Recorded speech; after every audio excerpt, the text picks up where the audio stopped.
Hello future doctors, हमारे super hit NEET means super human invisible thoughts YouTube channel पर आपका स्वागत है। आज हम एनसीईआरटी के एक इम्पॉर्टेंट टॉपिक पर आपसे एक इंटरेस्टिंग स्टोरी शेयर करेंगे जो आपके नीट यूजी एंट्रेंस एग्जाम के लिए बहुत हेल्पफुल है, जिसकी मदद से आप असर्शन रीजनिंग बेस्ड क्वेश्चन भी सॉल्व कर पाएंगे। पर उसके लिए आपको हमारे साथ बिकॉज एंड ड्यू टू वाले स्टेटमेंट्स फोकस करना होगा। और सबसे इंपॉर्टेंट बात, कई बार स्टूडेंट्स ऑर्गेनिक केमिस्ट्री को प्रिपेयर करते वक्त रिएक्शंस और ऑर्डर्स पर ज़्यादा ध्यान देते हैं, जो सही भी है, बट उनके पीछे का कॉन्सेप्ट क्लियर ना होने की वजह से वो हमेशा इनमें स्ट्रगल करते रहते हैं और इंटर कन्वर्जन करने में भी काफ़ी प्रॉब्लम होती हैं। तो चलिए हमारे साथ, जिसमें हम इन सारे कॉन्सेप्ट्स को अनपैक करेंगे और जिसकी मदद से आप मिनिमम टाइम में मल्टीपल रिवीजन कर पाएंगे, ताकि यह सारे कॉन्सेप्ट्स एग्जाम के लिए आपके दिमाग में फिट हो जाएं। तो चलिए ओपन कीजिए अपनी एनसीईआरटी हमारे साथ। Now start highlighting important questions along with keywords minimum time में, जिससे आप मल्टीपल टाइम्स रिवीजन कर पाएंगे। और अगर आपके पास बुक ओपन करने का टाइम भी नहीं है, तब भी आप इसे स्टोरी फॉर्मेट में ओनली ऑडियो सुनकर रिवाइज कर सकते हैं। तो चलिए इसको अनपैक करते हैं। सोचिए कि एक ही फंडामेंटल केमिकल स्ट्रक्चर, मेरा मतलब है एक ही कोर मॉलिक्यूल जो एक खूबसूरत मेडो स्वीट प्लांट को उसकी महक देता है, वही सेम स्ट्रक्चर इंडस्ट्रियल पेंट्स को डिसॉल्व करने के काम आता है। राइट, सुनने में थोड़ा अजीब लगता है, पर केमिस्ट्री ऐसी ही है। एग्जैक्टली। आज की इस गहरे विश्लेषण में हम ऑर्गेनिक केमिस्ट्री के उस हेड ऑफ द फैमिली को डिटेल में देखेंगे, जिसे हम कार्बोनिल कंपाउंड्स कहते हैं। और पता है, ये head of the family title इस ग्रुप पर ना बिल्कुल परफेक्ट फिट बैठता है, क्योंकि ये जो कार्बोनिल ग्रुप है, जिसे हम strictly greater than sign C=O लिखते हैं, बेसिकली एक कार्बन और ऑक्सीजन के बीच का डबल बॉन्ड है। अब इस बॉन्ड के आसपास आप जो एटम्स लगाते हो ना, उनसे पूरी की पूरी अलग फैमिलीज बन जाती हैं। वेट, तो अगर इस कार्बोनिल कार्बन पर मैं एक साइड सिर्फ हाइड्रोजन अटैच कर दूं और दूसरी साइड कोई एल्काइल या एराइल ग्रुप लगा दूं, तो हमें एल्डिहाइड्स मिलेंगे ना, जिसका फॉर्मूला RCHO होता है। हाँ बिल्कुल। और अगर आप उस हाइड्रोजन को हटाकर वहां भी एक और कार्बन चेन लगा दो, लाइक RCOR-, तो हमारा कंपाउंड ऑटोमेटिकली कीटोन बन जाएगा। ओह वाओ, तो सिर्फ एक एटम चेंज करने से पूरी फंक्शनल फैमिली शिफ्ट हो गई। एग्जैक्टली। और केमिस्ट्री यहाँ रुकती नहीं है। अगर हम उस कार्बोनिल ग्रुप को एक हाइड्रोक्सिल मॉइटी के साथ यानी -OH के साथ बॉन्ड कर दें, तो वो सीधा कार्बोक्सिलिक एसिड्स की फैमिली बन जाती है, यानी RCOOH। राइट। और अगर हैलोजन लगा दें तो एसिल हैलाइड्स ना, है ना, मतलब RCOX। सही पकड़ा। और अगर हम -NH2 मॉइटी लगा दें तो वो एमाइड्स बन जाएंगे। RCONH2। इनफैक्ट इन्हीं कार्बोक्सिलिक एसिड्स के डेरिवेटिव से हमें इस्टर्स और एसिड एनहाइड्राइड्स मिलते हैं। इस्टर्स मतलब RCOOR- और एनहाइड्राइड्स होते हैं RCOOCOR-। मुझे एनसीईआरटी का वो एस्पेक्ट बड़ा फैसिनेटिंग लगता है जहां लैब की प्योर केमिस्ट्री नेचर से मिलती है। लाइक हमारी किताबों में जो ड्राई स्ट्रक्चर्स ड्रॉ किए जाते हैं, वो डायरेक्टली नेचर की फ्रेग्रेंसेस से जुड़े हैं। सही बात है। जैसे वेनिलिन का एग्जाम्पल ले लीजिए, जो ऑब्वियसली वेनिला बीन से मिलता है। फिर सैलिसिलएल्डिहाइड है, राइट, जो मेडो स्वीट प्लांट से एक्सट्रैक्ट होता है। और सिनेमल्डिहाइड, जो दालचीनी यानी सिनेमन की वो एक बहुत स्पेसिफिक मीठी सी खुशबू क्रिएट करता है। नेचर ना इन एल्डिहाइड्स और क्यूटोन्स को मोस्टली फ्लेवरिंग एजेंट्स की तरह यूज करती है, लेकिन हम इंसान इनकी पोलर प्रॉपर्टीज का फायदा उठाते हैं। इन्हें एसीटोन की तरह सॉल्वेंट्स या अधीसिव्स, पेंट्स, रेजिन्स और परफ्यूम्स बनाने में यूज करते हैं। पर इनका नामकरण मतलब नॉमेनक्लेचर भी तो उतना ही क्रूशल है। कॉमन नेम्स तो हिस्टोरिकली इनके ओरिजिन से डिराइव होते हैं।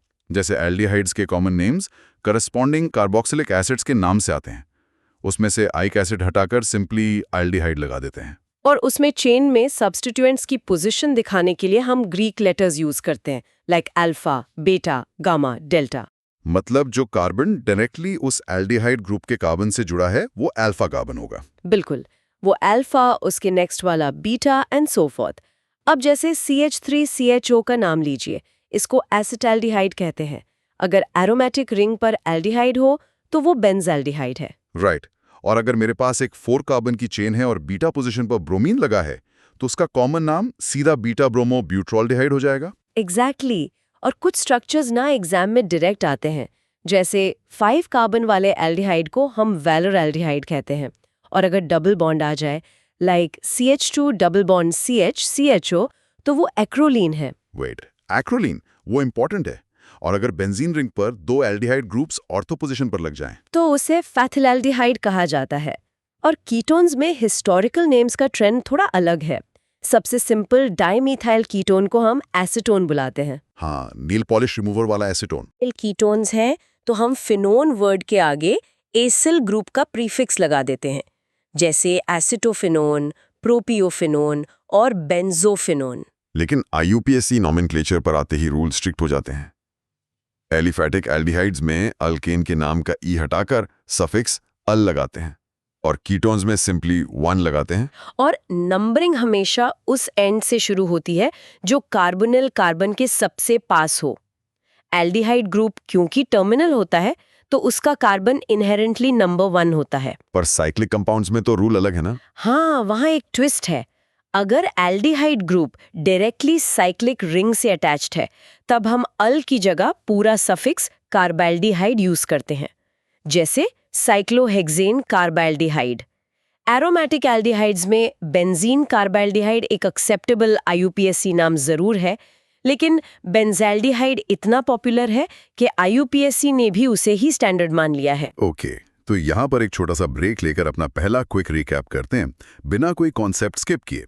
हमने अब तक कार्बोनिल फैमिली के सारे फंक्शनल ग्रुप्स को डिफाइन किया। Aldehydes, ketones, carboxylic acids, acyl halides, amides, asters और एसिड एनहाइड्राइड्स। फिर नेचर में वैनिलिन, सैलिसिल्डिहाइड और सिनेमैल्डिहाइड को ऑब्जर्व किया। और हमने कॉमन नेम्स में अल्फा बीटा सिस्टम देखा, IUPAC के अल और 1 सफिक्सेस और रिंग स्ट्रक्चर्स के लिए कार्बाल्डिहाइड टर्मिनोलॉजी को समराइज किया। एग्जैक्टली। और इसी रिकैप के साथ हमारे फ्यूचर डॉक्टर्स के लिए आज का एक simple 1 word question. Comment section में बताएं वैनिलिन किस नेचुरली अकरिंग सोर्स से मिलता है। अपना स्पेसिफिक आंसर नीचे टाइप करें। तो चलिए अब इस मॉलिक्यूल को थोड़ा माइक्रोस्कोपिक लेवल पर देखते हैं। Structure of the carbonyl group. हाँ, अगर मैं इसको फिजिकली इमेजिन करूं तो कार्बन के 4 वैलेंस इलेक्ट्रॉन्स होते हैं। उसने ऑक्सीजन के साथ एक डबल बॉन्ड बनाया और बाकी 2 बॉन्ड्स किसी और एटम्स के साथ। तो ये 3D स्पेस में एग्जैक्टली कैसा दिखेगा? लाइक एक फ्लैट ट्रायंगल जो किसी टेबल पर रखा हो। ये विजुअलाइजेशन एक्चुअली काफी एक्यूरेट है, क्योंकि carbonyl carbon atom sp2 hybridised होता है। इसका मतलब है कि वो 3 सिग्मा बॉन्ड्स बनाता है जो सब एग्जैक्टली एक ही प्लेन में होते हैं। इसीलिए ज्योमेट्री को ट्रिगोनल कोप्लेनर कहा जाता है। और इन बॉन्ड्स के बीच के एंगल्स अप्रॉक्सीमेटली 120 डिग्रीज होते हैं, राइट? बिल्कुल। अब बचा कार्बन का 4th इलेक्ट्रॉन। वो उसके अनहाइब्रिडाइज्ड p ऑर्बिटल में रहता है, जो इस फ्लैट प्लेन के बिल्कुल परपेंडिकुलर यानी ऊपर और नीचे होता है। ऑक्सीजन के पास भी एक p ऑर्बिटल है, तो दोनों ओवरलैप करके एक पाई बॉन्ड बनाते हैं। और हाँ, ऑक्सीजन पर 2 नॉन बॉन्डिंग इलेक्ट्रॉन पेयर्स यानी लोन पेयर्स भी मौजूद होते हैं। वेट, यहाँ से केमिस्ट्री का मेन खेल शुरू होता है। ऑक्सीजन की इलेक्ट्रोनेगेटिविटी ना कार्बन से काफी ज्यादा होती है। तो क्या इसका मतलब ऑक्सीजन उस पाई बॉन्ड के पूरे इलेक्ट्रॉन क्लाउड को स्ट्रांगली अपनी तरफ खींच लेता है? हाँ, और इस प्रोसेस को हम पोलैरिटी कहते हैं। ऑक्सीजन शेयर्ड इलेक्ट्रॉन्स को पुल करता है तो कार्बोनिल कार्बन पर थोड़ा पॉजिटिव चार्ज आ जाता है। एक तरह से वो इलेक्ट्रॉन डेफिशिएंट बन जाता है। ऐसे सेंटर को हम इलेक्ट्रोफिलिक यानी लुईस एसिड कहते हैं। दूसरी तरफ ऑक्सीजन पर नेगेटिव चार्ज आ जाता है, जिससे वो न्यूक्लियोफिलिक मतलब लुईस बेस सेंटर बन जाता है। ओह, इसीलिए एनसीईआरटी में वो 2 रेजोनेंस स्ट्रक्चर स्ट्रांगली हाईलाइट किए गए हैं। एक न्यूट्रल स्ट्रक्चर जिसे ए लिखा है, जिसमें नॉर्मल डबल बॉन्ड है, और एक डाइपोलर स्ट्रक्चर बी जिसमें कार्बन पर पॉजिटिव और ऑक्सीजन पर नेगेटिव चार्ज प्रोमिनेंटली दिखाया गया है। राइट। ईथर्स के मुकाबले ये कंपाउंड्स बहुत ज्यादा पोलर होते हैं इसीलिए। पर लॉजिकली सोचिए, इस पोलैरिटी का इनकी एक्चुअल केमिकल रिएक्शंस में क्या बड़ा सिग्निफिकेंस है? सिग्निफिकेंस ये है कि ऑर्गेनिक रिएक्शंस प्योरली चार्जेस के अट्रैक्शन का खेल है। न्यूक्लियोफाइल्स इलेक्ट्रॉन रिच होते हैं, तो उनको एक ऐसी जगह चाहिए जहां इलेक्ट्रॉन्स की सख्त कमी हो। उनको ये कमी इस इलेक्ट्रोफिलिक कार्बोनिल कार्बन पर बिल्कुल क्लियर दिखती है। इसीलिए एल्डिहाइड्स और ketones heavily nucleophilic addition reactions undergo करते हैं। ये पोलैरिटी एक तरह से उनकी पूरी केमिकल आइडेंटिटी को डिक्टेट करती है। अमेजिंग। तो अब जब हमें इस पोलर मैग्नेट का माइक्रोस्कोपिक स्ट्रक्चर समझ आ गया है, let's look at the preparation of aldehydes and ketones. अगर मैं इन्हें फिजिकली लैब में सिंथेसाइज करना चाहूं तो बेसिक अप्रोच क्या होगी? सबसे कॉमन और बेसिक अप्रोच स्टार्ट होती है अल्कोहल से, बाय ऑक्सीडेशन ऑफ अल्कोहल्स। अगर आप प्राइमरी अल्कोहल्स का ऑक्सीडेशन करते हैं तो वो स्मूथली एल्डिहाइड्स बनाते हैं, और अगर सेकेंडरी अल्कोहल्स यूज करते हैं तो वो डायरेक्ट कीटोन्स में कन्वर्ट हो जाते हैं। और दूसरा मेथड भी तो अल्कोहल्स का ही है, लेकिन अप्रोच थोड़ी अलग है, डिहाइड्रोजनेशन ऑफ अल्कोहल्स। अगर इंडस्ट्रियल स्केल पर काम करना हो तो आई गेस ये बेटर है। हाँ, इसमें हम डायरेक्टली वॉलेटाइल अल्कोहल के वेपर्स को हैवी मेटल कैटलिस्ट जैसे सिल्वर या कॉपर यानी Ag या Cu के ऊपर से पास करते हैं। प्राइमरी अल्कोहल्स एक हाइड्रोजन मॉलिक्यूल लूज करके एल्डिहाइड्स देते हैं और सेकेंडरी अल्कोहल्स कीटोन्स जनरेट करते हैं। Same result, different pathway. उसके बाद अगर हम डायरेक्टली हाइड्रोकार्बन से इन्हें बनाना चाहें तो दो रास्ते क्लियर बनते हैं। पहला है by ozonolysis of alkenes. Ozonolysis में ओजोन का अटैक डबल बॉन्ड पर होता है, जिससे वो बॉन्ड क्लीवेज हो जाता है। और उस क्लीवेज के बाद जो ओजोनाइड इंटरमीडिएट बनता है ना, उसको हम जिंक डस्ट और वाटर के साथ ट्रीट करते हैं। तब हमें एल्डिहाइड्स, कीटोन्स या उनका एक मिक्सचर मिलता है। जिंक इसलिए डालते हैं ताकि वो वाटर के साथ रिएक्ट करके फर्दर ऑक्सीडेशन को वहीं ब्लॉक कर दे। Make sense. दूसरा हाइड्रोकार्बन मेथड है by hydration of alkynes. Alkynes के ट्रिपल बॉन्ड में हम वाटर ऐड करते हैं, स्ट्रॉन्ग कैटलिस्ट लाइक H2SO4 और HgSO4 की प्रेजेंस में। पर यहाँ एक बहुत बड़ा स्पेसिफिक एक्सेप्शन है जो एग्जाम में फ्रीक्वेंटली पूछा जाता है। बिल्कुल, इथाइन के हाइड्रेशन से हमेशा एसिटाइल्डिहाइड मिलता है, लेकिन अगर आप इथाइन के अलावा कोई और एल्काइन लेंगे तो आपको हमेशा और हमेशा कीटोन ही मिलेगा। इस एक्सेप्शन को याद रखने के लिए चलिए एक ट्रिक या निमोनिक सेट करते हैं। फ्यूचर डॉक्टर्स इसे नोट कर लीजिए। हाइड्रेशन की प्यास, एल्काइन ने H2SO4 और HgSO4 का पानी पिया, इथाइन ने एल्डिहाइड दिया, बाकी सबने कीटोन की सांस ली। हाँ, ये ट्रिक डेफिनेटली दिमाग में स्टिक करेगी। चलिए दूसरा क्विक रिकैप लगाते हैं फटाफट। हमने समझा कि कार्बोनिल कार्बन sp2 हाइब्रिडाइज्ड है, 120 डिग्री एंगल्स पर ट्राइगोनल कोप्लेनर स्ट्रक्चर बनाता है। इसमें CO बॉन्ड हेविली पोलराइज्ड होता है, कार्बन इलेक्ट्रोफिलिक और ऑक्सीजन न्यूक्लियोफिलिक होता है। फिर हमने इनके प्रेपरेशन मेथड्स देखे, प्राइमरी और सेकेंडरी अल्कोहल्स का ऑक्सीडेशन, AgO-Cu पर डिहाइड्रोजनेशन, एल्कीन्स का ओजोनोलिसिस जिंक और वाटर के साथ, और फाइनल हाइड्रेशन ऑफ एल्काइंस जिसमें इथाइन एल्डिहाइड देता है और बाकी कीटोन्स। राइट, अब यहाँ से गेम थोड़ा ज्यादा स्पेसिफिक हो जाता है। अभी तक हम ऐसी कॉमन रिएक्शंस देख रहे थे जो एल्डिहाइड और कीटोन दोनों बना सकती हैं। लेकिन क्या हो अगर हमें सिलेक्टिवली सिर्फ एल्डिहाइड्स बनाने हो? तब हम स्पेसिफिक मेथड यूज करते हैं जिसमें प्रोमिनेंट नेम रिएक्शंस आती हैं, और इस लिस्ट में सबसे पहली रिएक्शन है रोजनमुंड रिडक्शन। रोजनमुंड रिडक्शन, इसमें हमारा स्टार्टिंग मटेरियल एसाइल क्लोराइड होता है जिसे हम एसिड क्लोराइड भी कहते हैं। हम इसका हाइड्रोजनेशन करवाते हैं H2 गैस यूज करके, पर कैटलिस्ट बड़ा यूनिक है, पैलेडियम ओवर बेरियम सल्फेट यानी PdBaSO4। एक डाउट है, हम इसमें बेरियम सल्फेट क्यों डालते हैं? पैलेडियम तो अकेले भी काफी स्ट्रॉन्ग कैटलिस्ट है। वही तो प्रॉब्लम है। अगर आपने सिर्फ पैलेडियम यूज किया तो रिएक्शन एल्डिहाइड स्टेज पर रुकेगी ही नहीं। पैलेडियम एक मास्टर की जैसा है जो मॉलिक्यूल को कंप्लीटली रिड्यूस करके सीधा अल्कोहल बना देगा। तो बेरियम सल्फेट यहाँ एक पॉइजन का काम करता है। वो पैलेडियम की एक्सट्रीम रिएक्टिविटी को पार्शियली मास्क कर देता है ताकि रिडक्शन एग्जैक्टली एल्डिहाइड की स्टेज पर आके रुक जाए। इसीलिए बेंजोइल क्लोराइड इस मॉडिफायर की प्रेजेंस में सक्सेसफुली सिर्फ बेंजाल्डिहाइड बनाता है। Brilliant analogy.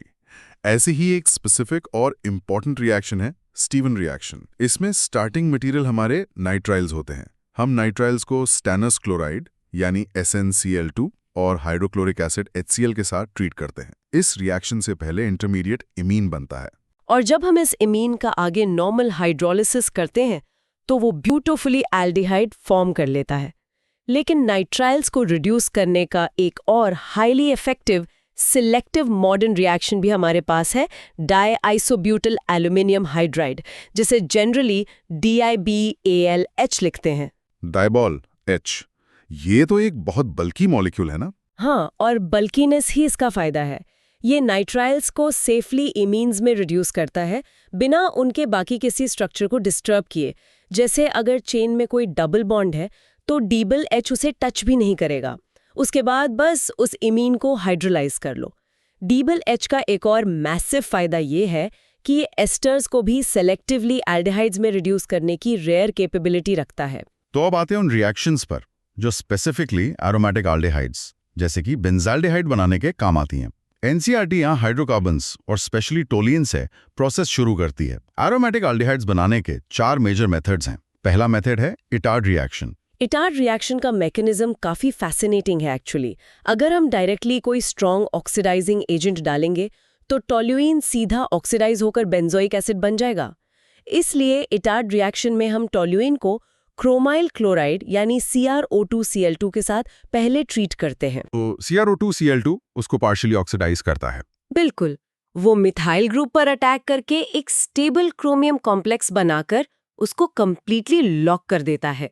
जब तक आप लिटरली वाटर ऐड करके हाइड्रोलिसिस नहीं करेंगे तब तक वो आगे ऑक्सीडाइज नहीं हो सकता और हाइड्रोलिसिस के तुरंत बाद हमें इंटैक्ट बेंजाल्डिहाइड मिल जाता है। टोलिन से एल्डिहाइड बनाने का दूसरा बड़ा तरीका क्रोमिक ऑक्साइड यानी CrO3 के साथ है। इस रिएक्शन में हम टोलिन को CrO3 और एसिटिक एनहाइड्राइड के एक मिक्सचर के साथ रिएक्ट करते हैं। इससे एक स्पेसिफिक इंटरमीडिएट बनता है जिसे बेंजालिडीन डाइएसिटेट कहा जाता है। यहाँ भी कंप्लीटली वही लॉजिक अप्लाई होता है। ये बेंजाल्डीन डाइएसिटेट इंटरमीडिएट फर्दर ऑक्सीडेशन को इमीडिएटली रोक देता है। बाद में इसका हाइड्रोलिसिस एक्वस एसिड के साथ करने पर हमें अगेन सक्सेसफुली बेंजाल्डिहाइड प्राप्त होता है। तीसरा मेथड टोटली इंडस्ट्रियल स्केल पर चलता है, साइड चेन क्लोरिनेशन। टोल्यूइन को जब हम सिंपली क्लोरीन यानी Cl2 के साथ सनलाइट की प्रेजेंस में ट्रीट करते हैं, जिसे हम H2 लिखते हैं, तो फ्री रेडिकल मैकेनिज्म के थ्रू बेंजाल क्लोराइड बनता है। और अब इस बेंजाइल क्लोराइड का 373 केल्विन टेम्परेचर पर स्ट्रिक्टली वाटर के साथ हाइड्रोलिसिस कर दो और कमर्शियल ग्रेड बेंजाल्डिहाइड मिल जाता है। ये मेथड इंडस्ट्री में बहुत कॉमन है। एरोमेटिक एल्डिहाइड्स की चौथी रिएक्शन मेरी पर्सनल फेवरेट है, गैटरमैन-कोच रिएक्शन। ये सीधा डायरेक्ट बेंजीन रिंग पर अप्लाई होती है। हम बेंजीन या उसके किसी डेरिवेटिव को कार्बन मोनोऑक्साइड और हाइड्रोजन क्लोराइड गैस मतलब CO और HCl के साथ ट्रीट करते हैं और कैटलिस्ट यूज करते हैं एनहाइड्रस एल्यूमिनियम क्लोराइड यानी AlCl3 या फिर कपरस क्लोराइड CuCl। राइट, CO और HCl इन सिचु रिएक्शन के दौरान फॉर्मिल क्लोराइड बनाते हैं जो डायरेक्टली रिंग पर अटैक करके बेंजाल्डिहाइड दे देता है। ये चारों aromatic reactions Etard, chromic oxide वाली, साइड चेन क्लोरिनेशन और गैटरमैन-कोच एग्जाम में directly match the following questions के फॉर्म में आती हैं, तो इन्हें भूलना नहीं है। बिल्कुल। तो अगर हमने स्पेसिफिकली एल्डिहाइड्स बना लिए तो हम कीटोन्स को डायरेक्टली कैसे प्रिपेयर कर सकते हैं? कीटोन्स के स्पेसिफिक प्रिपरेशन में एक मेथड है डाइअल्काइल कैडमियम वाला। इसमें डायरेक्ट अप्रोच बिल्कुल काम नहीं आती। पहले हमें एक ग्रिग्नार्ड रिएजेंट यानी RMgX को कैडमियम क्लोराइड CdCl2 के साथ अग्रेसिवली रिएक्ट करवाकर डाइअल्काइल कैडमियम बनाना पड़ता है। फिर इस डाइअल्काइल कैडमियम को हम एसाइल क्लोराइड्स के साथ ट्रीट करते हैं, है ना? और तब जाके हमें करस्पॉन्डिंग कीटोन एक्यूरेटली मिलता है। सही।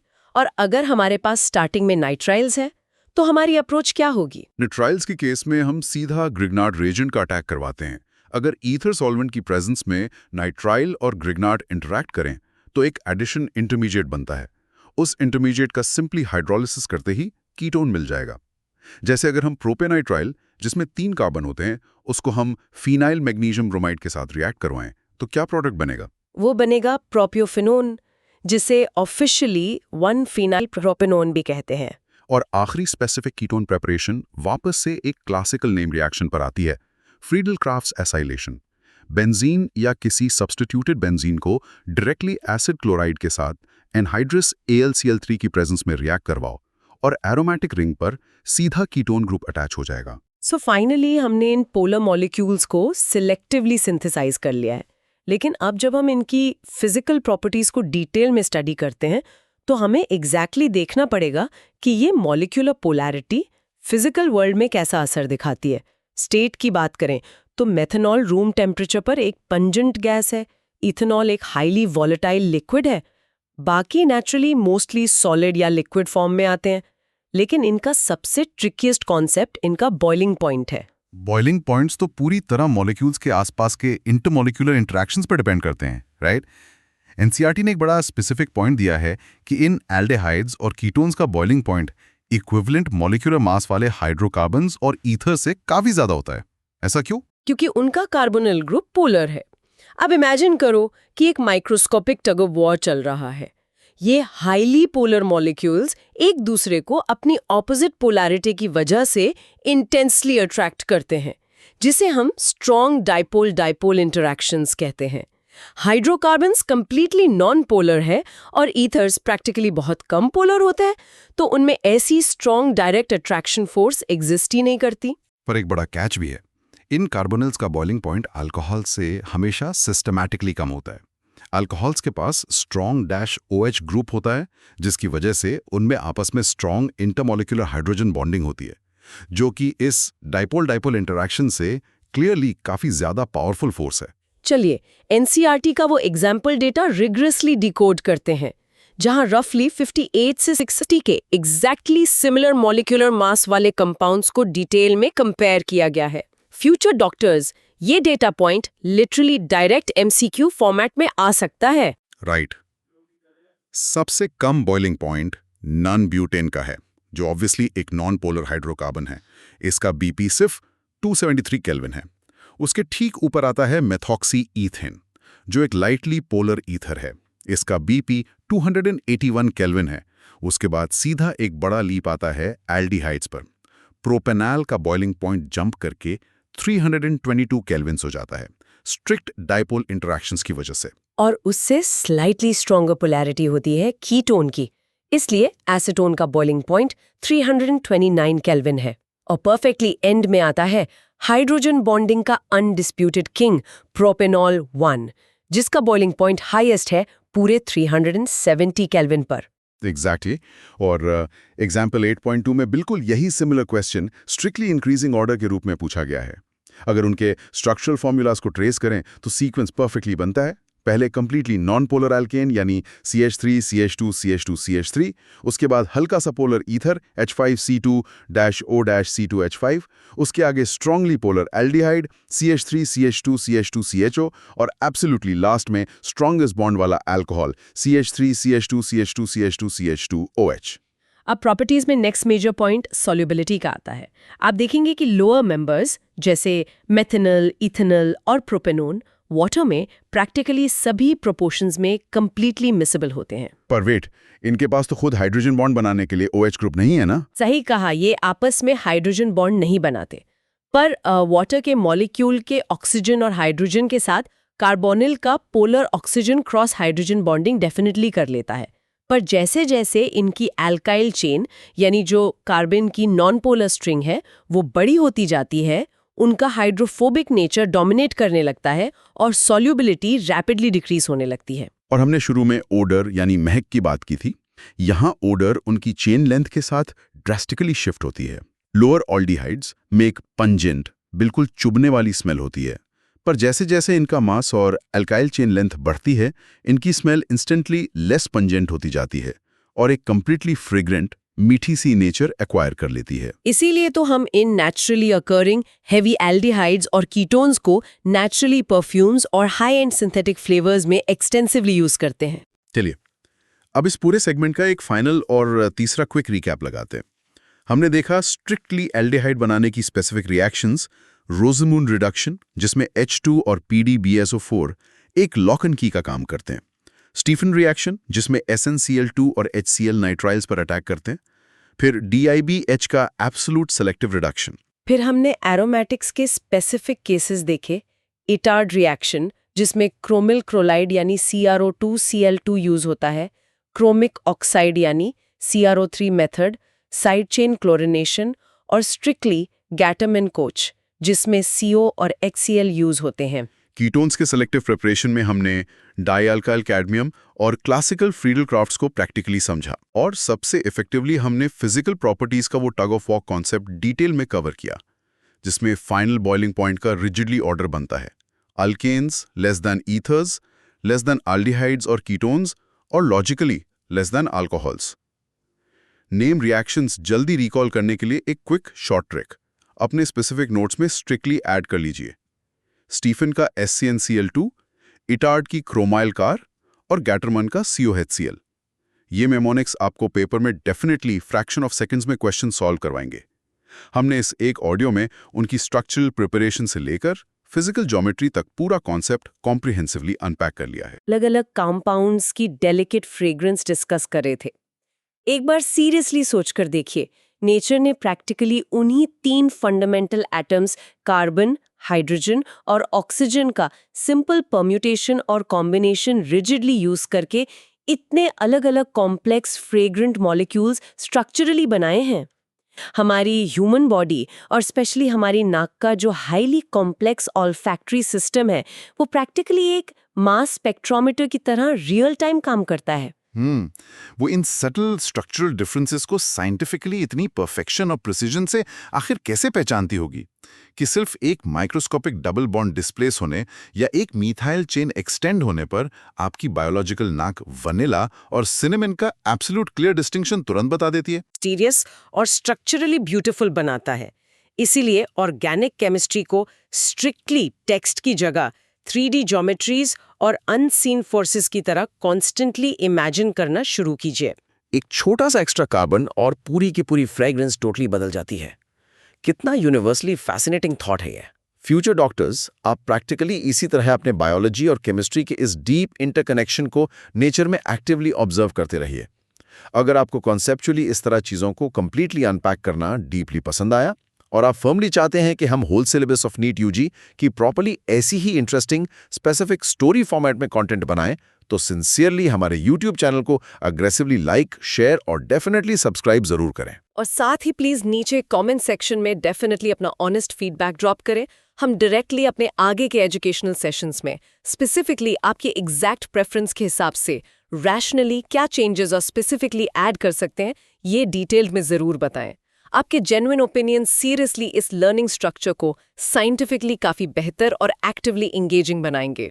तो ऑफिशियली मिलते हैं ठीक अगले गहरे विश्लेषण वाले सेशन में, जहां हम परफेक्टली एल्डिहाइड्स और कीटोन्स की स्पेसिफिक केमिकल रिएक्शंस और फर्मली आगे के कॉम्प्लेक्स मैकेनिज्म्स को थरोली कंप्लीटली डिकोड करेंगे।